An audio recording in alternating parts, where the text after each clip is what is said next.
Super Rugby Friday games, folks. We got one from Brisbane and one from Perth, so both games from Australia. It's a pretty late kickoff for us Kiwis for the midnight one for the second one, but yeah, both games interesting for different reasons.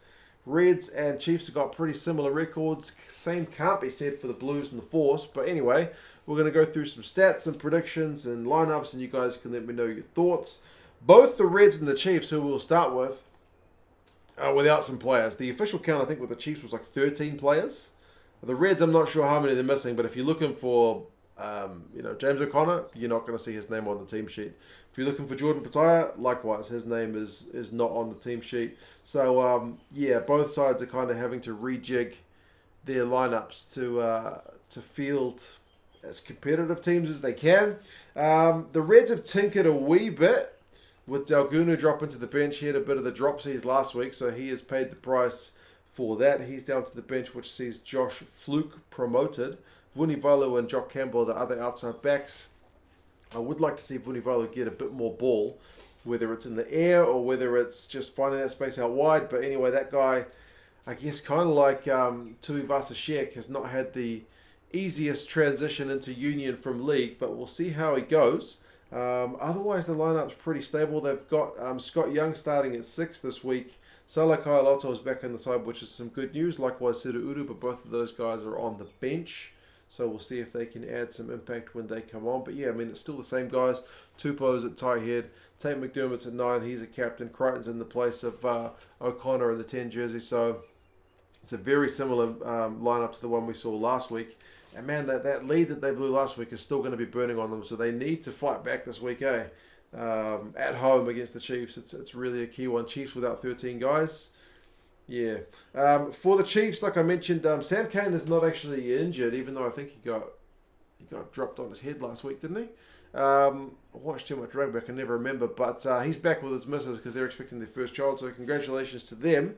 And that means Boshier, Kalen Boshier, has a chance to start in the 7 jersey. He's one of the few changes to the team this week. Jacobson's captain at 6. They've still got Sokulu at 8.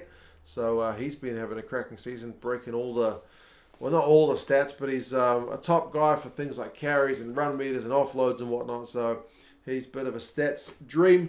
It's a young locking duo with Tupavai and Josh Lord, but they're both pretty classy players. So we'll see how they go up against the Reds duo. They have brought in Mitch Brown on the bench, which means it's 6-2 split, just the two backs. But yeah, man, some of the guys who've been in form. Nankiville's in form, he's at 13. Tupaia's still out on the wing.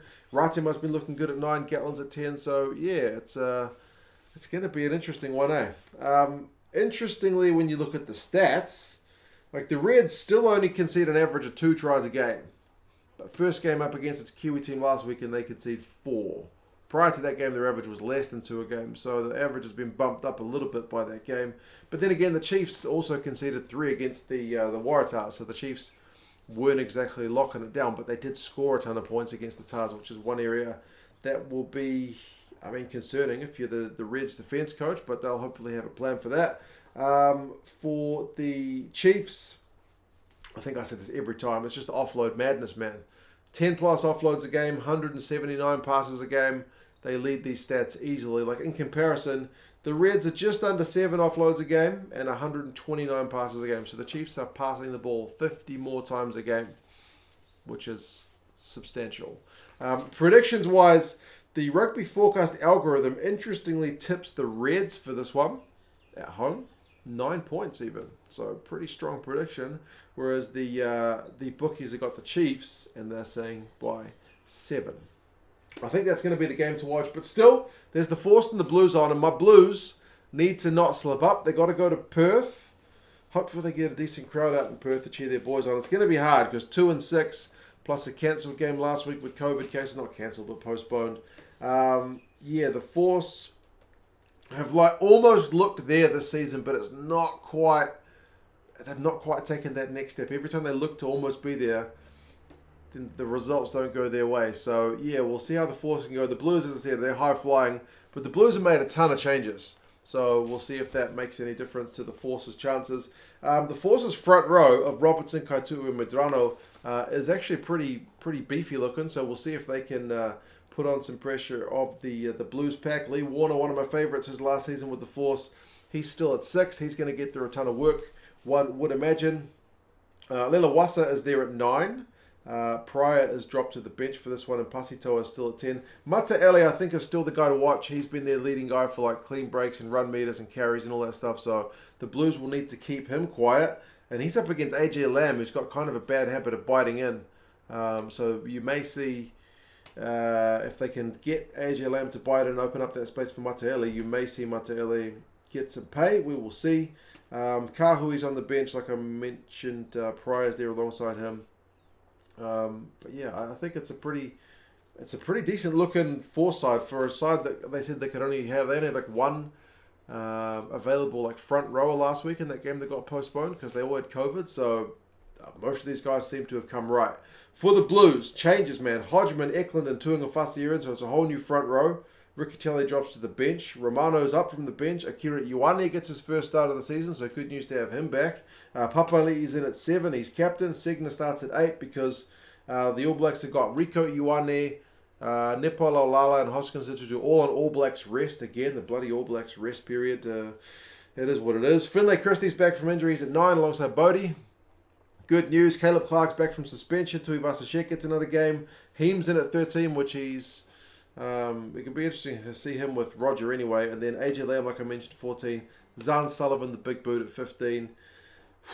A lot of changes for the Blues. Looking at stats, man. Love my stats. The Blues, most meters per carry. Very effective team. Even against the Drua last week where they struggled for possession and territory. When they did have the ball, they looked to attack pretty well. They're averaging 4.6 meters a carry, which is the top team. Remember, anything above 4 is good. The Blues are closer to 5 than they are 4. The Force are at 3.6, which is only above the Rebels. So the Force have got a lot of ball.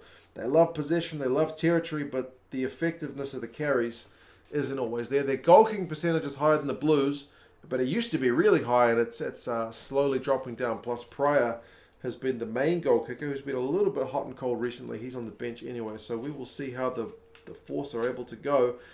Blues are favourites for this one. 15 points with the algorithm, 23 points with the bookies. Like I said, midnight kickoff, so we'll see how many Blues fans want to stay up for that one. Anyway, you guys let me know your thoughts. Who are you tipping in these two games? Can you see the Reds? I do feel like the Reds have got a bit of extra pressure on them after last week. And the fact that it's not the Crusaders or the Blues, who are the two kind of top New Zealand teams. It's the third New Zealand team in the Chiefs. Can the Reds get the job done, albeit without a key man like James O'Connor? As I said, the Chiefs are without a bunch of players as well. The Force, having had that disruptive week off, can they do anything against the Blues? Will the Blues finally throw everything away, or are they going to keep on? I'm very, I don't want to say unaccustomed to seeing the Blues be as consistent as they are. But anyway, you guys let me know your thoughts, and I'll talk to you guys again soon. See you later.